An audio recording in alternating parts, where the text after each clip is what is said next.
So a really interesting look at the Ghost Ops line has its own dedicated modulus accessory. So this is an ammo counter and a chronograph all in one for $14.99. That is insane. So we'll turn it on and it's measuring feet per second right now. We're firing out of the evader.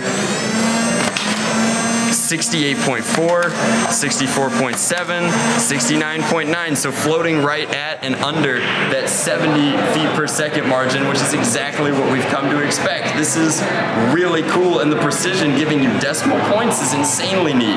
We're also counting up those shots, so those were 3. You can alternatively switch it to count down from your magazine. In the down mode here, we'll tell it that we have 4 shots in our magazine, and we'll work through those really quickly. 1, 2, 3, 4.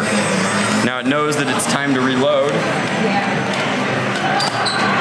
Very, very interesting. Super cool accessory and so incredibly affordable. This is going to make it really easy to chronograph in blasters and games.